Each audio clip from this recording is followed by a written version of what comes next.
এভাবে কেন বলছেন? আপনাদের মতো আমরাও ভীষণ সাধারণ মানুষ। আচ্ছা, একটা কথা জিজ্ঞেস করবো আপনাকে। এই যে শঙ্কর আপনার সাথে এত অসভ্যতামি করলো, আপনাকে অপমান করলো, আপনি আপনি পুলিশে রিপোর্ট করবেন না? ওটা আমি নালিশ করবেন না? আপনি কি চান না ওর শাস্তি হোক? ওই দেখুন দাদা, তখন থেকে বড্ড বেশি বাড়াবাড়ি করছেন। আর এতক্ষণ আপনি যা যা করলেন না, এই দেখুন সব এই ভিডিওতে ক্যাপচার্ড। আশা করি টিভিতে নিজেকে দেখতে খুব ভালোই লাগবে আপনার। ও মা গো, একটু আমার ফটো তুলেছে রে, হেভি লাগছে দেখতে তো। ভুল করেও না এসব করতে এসো না।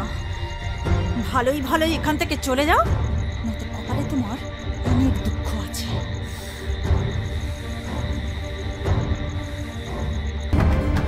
খুব খারাপ মুখ না তোর?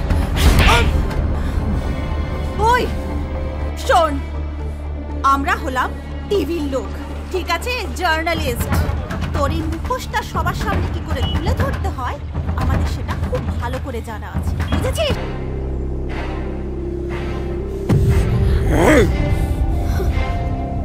তোর আক্কেল কবে হবে?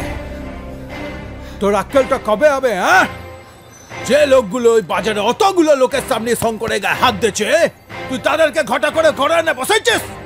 ওরে বাবা, এত রাগ করে নাকি? এই না চুলে, শুধু এটাতে হবে না অন্য কিছু? শঙ্কর গ্রাম থেকে মেয়েগুলোকে কলকাতায় নিয়ে যায় কাজ দেওয়ার নাম করে, বলে যে পার্লারের কাজ দিবে, সেই নাম করে সব মেসেজ পার্লারে ঢুকিয়ে দেয় আর তাদেরকে দিয়ে জোর করে নোংরা নোংরা কাজ করানোর চেষ্টা করে। আর যে মেয়েগুলো ওই কাজ করতে রাজি হয় না, তাদের ইজ্জত নিয়ে খেলা করে শঙ্কর। আর কেউ রাজি না হলে বলে কি গ্রামে এসে বলে দেবে তারা নাকি খারাপ কাজ করে। মেয়েগুলো সব বাধ্য হয়ে ওর কথা শুনে মেনে নেয়। জানো, আমিও না স্কুল পাস করেছি, অনেক কষ্ট করে আমাদের সংসারটা চলে। দাদা কয়টা মাত্র টাকা পায়।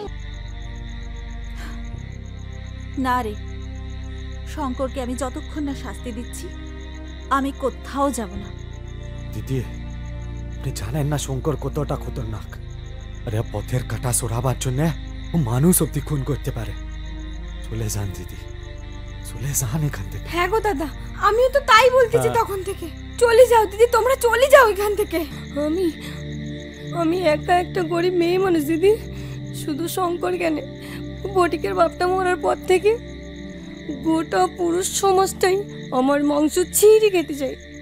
আমার পাশে থাকার মতো কেউ নেই দিদি। কি হচ্ছে এখানে? শোনো, এই গ্রামে আমার ফটো তোলা মানা আছে, কি বুঝলে? আমি কি জানো? তুমি জেনে আমার কি হবে? তুমি জানো আমি কে? আমার নাম হচ্ছে শঙ্কর, শঙ্কর লাল। হ্যাঁ বুঝছো? বোর্ডে একটা আছে আর একটা বলে সেটা করে দেবো, দুদিক দিয়ে পড়বে, ভালো লাগবে তখন।